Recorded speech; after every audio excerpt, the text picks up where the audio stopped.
Right now, as you sit there listening to this, your body is frantically burning calories, shifting fluids, and firing off millions of electrical signals just to, give you the illusion that you're sitting perfectly still. Yeah, I mean, we usually picture human health as this state of profound stillness, like a calm lake. But medically speaking, maintaining your health is actually a desperate, highly energetic state of dynamic equilibrium. Right. It requires an aggressive amount of continuous work. Exactly. So, welcome to our deep dive into the source material. Today, we are taking a crash course in clinical human physiology, courtesy of an extensive, incredibly detailed presentation by Dr. D. Hammoudi. And our mission today is to demystify the ultimate biological balancing act, homeostasis. We are going to break down the exact mechanisms of your body's internal feedback loops, compare healthy regulation with disease states, and look at the microscopic cascades behind things like diabetes, runaway fevers, and chronic stress. Right. If you want to understand why you actually feel healthy and what specifically is breaking down when you get sick, well, this is the deep dive for you. And to really grasp the scale of what your body is doing, we should look at the tightrope walker analogy from the clinical notes. I love this one. When you watch a professional on a tightrope, they might look perfectly balanced from a distance, but look closely, and they aren't perfectly still. No, they're swaying. They're dipping the balancing pole, shifting their weight from the heel to the toe. Making hundreds of micro adjustments every single minute. And if they stop making those active corrections, gravity wins and they fall. Exactly. And that continuous, energetic movement, just to stay upright, is exactly what your body is doing with your internal temperature, your blood pH, your oxygen levels. So, to understand how our biological tightrope walker stays up, we first have to look at the communication system making all those micro adjustments possible. Dr. Hammoudi maps out a very specific sequence of events, a homeostatic control mechanism that happens every single time your body needs to correct a physiological variable. Let's actually teach this medical terminology by mapping it directly over a system most of you have in your houses right now, a thermostat. Oh, that's a perfect comparison. So in clinical physiology, the first stage of any loop is the stimulus. In your house, the stimulus is simply the air in your living room getting cold. Right. It's just a change in the environment. Following that change, your body relies on a receptor. This is the sensor. So in the house, it's the physical thermometer on your wall detecting the drop in temperature. Exactly. But detecting the change isn't enough, right? The thermometer has to communicate that information to the main computer. Which it does by sending that data along what we call the afferent pathway. Afferent, starting with an A. I like to remember that as the input wire arriving at the brain. Arriving afferent. That's a great trick. And that arrival point is the control center, which in humans is usually the hypothalamus in the brain. So the control center is the computer that holds the set point. It knows human body temperature should be 98.6 degrees Fahrenheit. Yes, and it receives the afferent signal, compares it to that set point, and realizes, hey, you're getting too cold. So the control center makes a decision and has to send a command out. It sends those instructions along the efferent pathway. Efferent, starting with an E, for exiting the brain. Right. This is the output wire running down into your basement, connecting the thermostat to the final component, which is the effector. And the effector provides the actual physical means to respond to the stimulus. So in the house, it's the furnace kicking on to generate heat. Or in your body, it might be your skeletal muscles shivering to generate friction. It translates beautifully. Cold air is the stimulus, the thermometer is the receptor, the input wire is the efferent pathway. The computer is the control center, the output wire is the efferent pathway, and the furnace is the effector. And understanding that physical neurological wiring highlights a massive clinical insight. Because running a furnace burns gas. And running these loops in your body burns calories. The stability of these variables is an energy-consuming process that is absolutely vital to your survival. Right, and you don't just have one thermostat, you have thousands, all forming this massive interconnected network that the notes call the pyramid of stability. Every variable is interdependent. Your respiratory rate changes your blood pH, which alters your kidney function. Which dictates your blood pressure. Exactly. If the base of that pyramid shifts, the entire structure has to contort itself to compensate. Okay, so now that we know how the wiring works, let's look at how the body actually uses it to keep the tightrope walker on the wire. This brings us to the absolute workhorse of human physiology, negative feedback. Right. And by definition, a negative feedback system is one where the output of a process inhibits or shuts off the original stimulus. Yeah. I have to admit, though, the first time I heard the term negative feedback, I was totally confused. Why is that? Well, releasing insulin to save me from a blood sugar spike or slowing down my heart to prevent a stroke, those seem like very positive, life-saving actions. Why do we call it negative? It's a mathematical term, not a value judgment. We call it negative because the biological response negates the initial change. Oh, it reverses the direction of the stimulus. Exactly. If your blood pressure spikes up, the negative feedback loop pulls it down. It subtracts from the deviation until you are back to zero, back to your ideal set point. It negates the error. That makes total sense. Let's trace this mechanism through one of the most common clinical scenarios on Earth, blood glucose regulation. Perfect. So let's say you just finished a massive plate of pasta. A very relatable stimulus. Right. As your digestive system breaks down the carbohydrates, glucose floods into your bloodstream. That rising blood sugar is your stimulus. Now, what's really unique here is that the receptor and the control center are housed in the exact same organ. The beta cells inside your pancreas detect the high sugar, and they immediately act as the control center, firing off an efferent signal. They release the hormone insulin into your blood. And the insulin travels throughout your body to reach the effectors. Primarily, these are your liver and your skeletal muscle cells. Insulin essentially knocks on the cell membrane, right? Triggering a cascade that opens cellular doors. Yes, pulling glucose out of the blood and into the tissue to be used as ATP energy. Yeah. And the liver packages the leftover glucose into a storage molecule called glycogen. So as the sugar leaves the blood and enters the cells, your overall blood glucose level falls back to the normal set point. The original stimulus is negated. The pancreas stops releasing insulin, and the loop just shuts itself off. But the clinical reality, however, is what happens when this elegant loop breaks down, like when a patient develops diabetes. The failure of this negative feedback mechanism is catastrophic because the cells literally starve while floating in a sea of fuel. The notes break down the two primary mechanical failures here. Type 1 diabetes is an autoimmune condition. The body's own immune system attacks and destroys the beta cells in the pancreas. The tightrope walker drops the pole entirely. You have zero insulin production, meaning the receptor and control center are completely destroyed. And the patient requires external insulin injections just to survive. Contrast that mechanism with type 2 diabetes, where the pancreas is still producing insulin. The efferent signal is firing, but the body's cells, the effectors, stop responding to the signal. We often hear the analogy that, the key doesn't work in the lock anymore.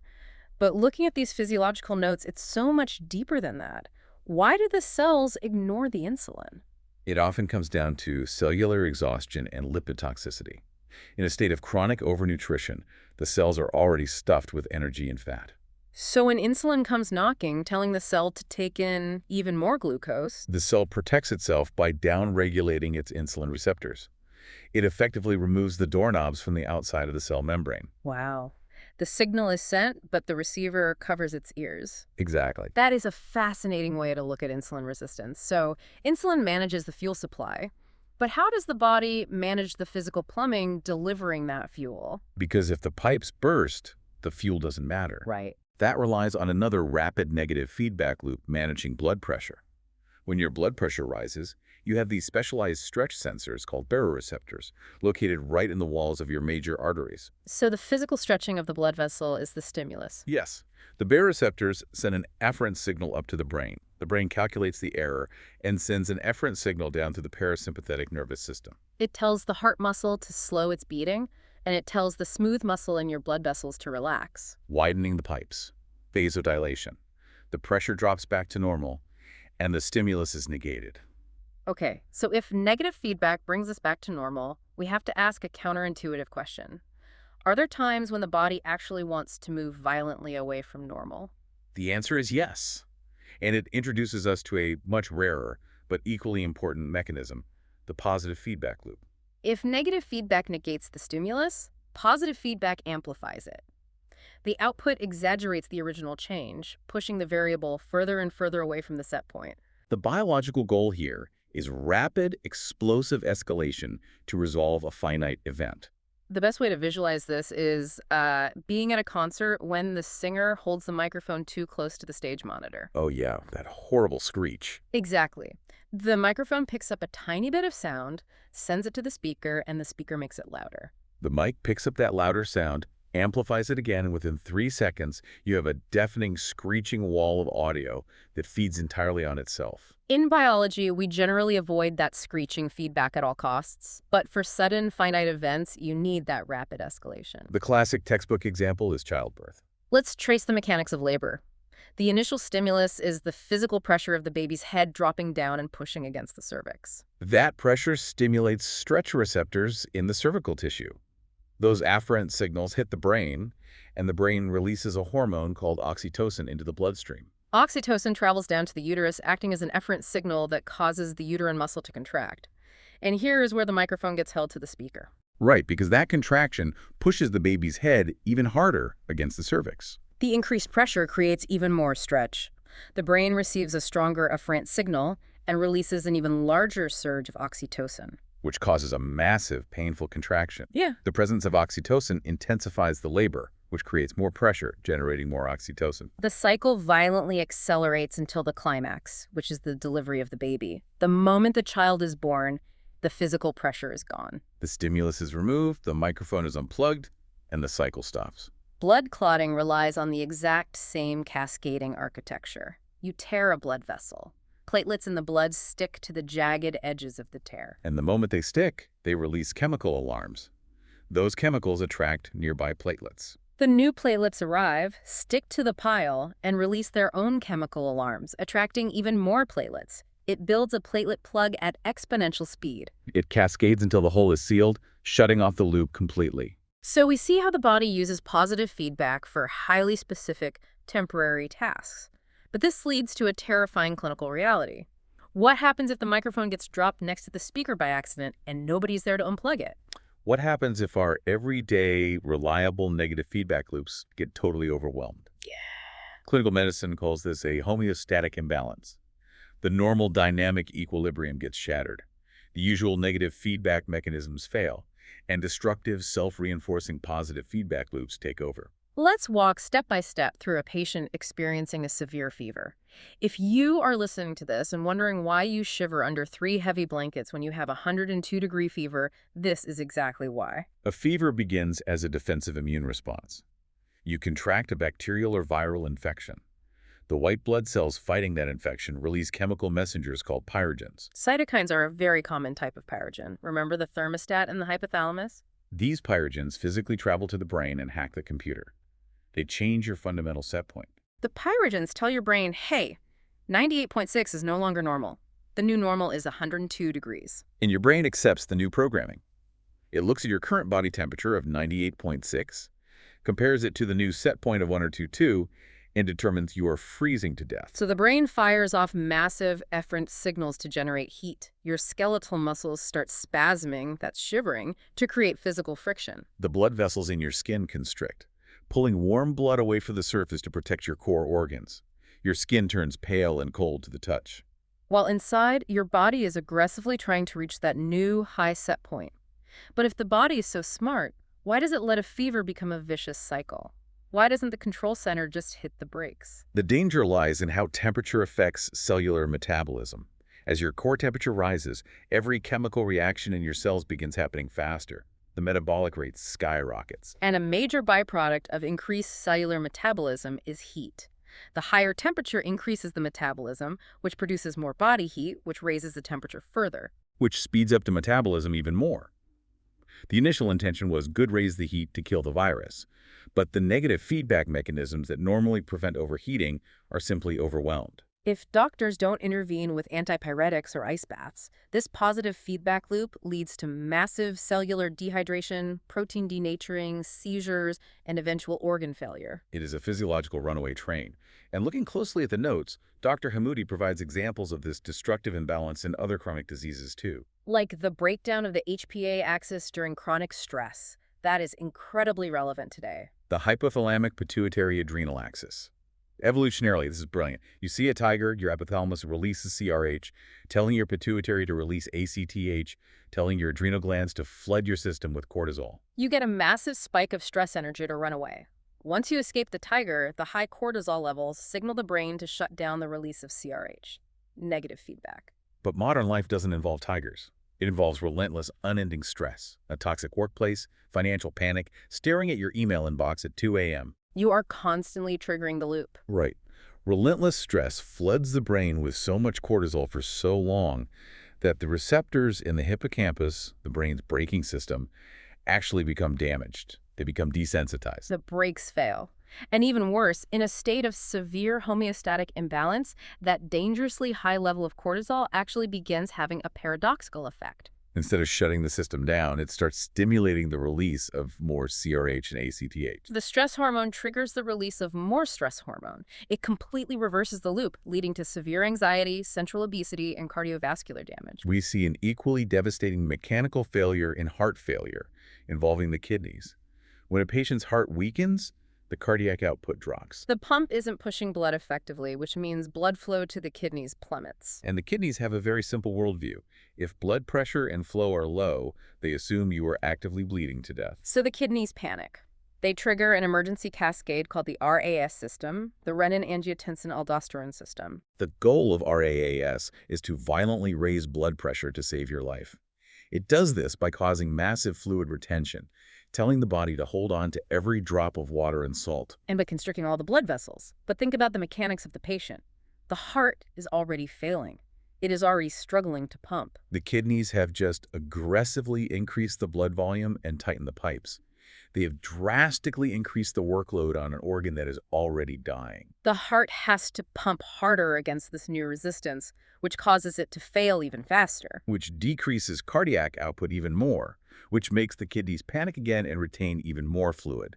It is a suffocating, vicious cycle. The patient literally drowns in their own retained fluid, experiencing severe edema, unless a physician steps in with an ACE inhibitor or a diuretic to artificially break the chemical loop. It's amazing to think that a huge portion of pharmacology is simply the act of artificially restoring a negative feedback loop when the body's natural mechanisms have been overpowered. It really changes how you view a prescription bottle. We have gone on an incredible journey today through the hidden, frantic machinery of human physiology. From the basic afferent wiring arriving at the brain, to the efferent commands exiting to the effectors. We learned how negative feedback mathematically negates changes, keeping us on the tightrope, whether we are managing the glucose in our cells or the pressure in our arteries. And we explored the dual nature of positive feedback. It provides the explosive escalation required for finite miracles like childbirth or clotting a wound. But becomes the ultimate engine of destruction when it slips out of control, driving fevers, chronic stress, and heart failure into deadly, self-reinforcing cycles. It is a breathtakingly fragile system. It really is. But before we wrap up, there is one final thought we should pull from the source material.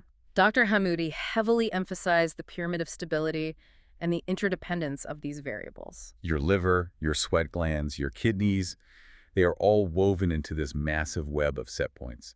Every single loop relies on the stability of the loops around it. So here's the question to ponder. If every system is truly connected in a pyramid, is it possible that a failure in one single, seemingly minor set point deep in our cellular machinery is the true root cause of aging itself? Wow. If one tiny tightrope walker at the very bottom of the pyramid stumbles, maybe a slight inefficiency in a single cellular receptor, it forces the layer above it to compensate. And the layer above that works a little harder until eventually, decades later, the entire physiological circus collapses. Is chronic disease just the slow-motion cascading failure of a million interconnected feedback loops? It really reframes the entire concept of medicine. It suggests true healing isn't just treating the loud symptom at the top of the pyramid, but hunting down the original stumble at the base. Something to think about the next time you feel your heart rate speed up after a cup of coffee or you start shivering in a cold room. There is an entire symphony of sensors, pathways, and cascades working furiously, burning massive amounts of energy just to keep you perfectly balanced on the wire. Thank you for joining us on this deep dive into the source material. We will see you next time.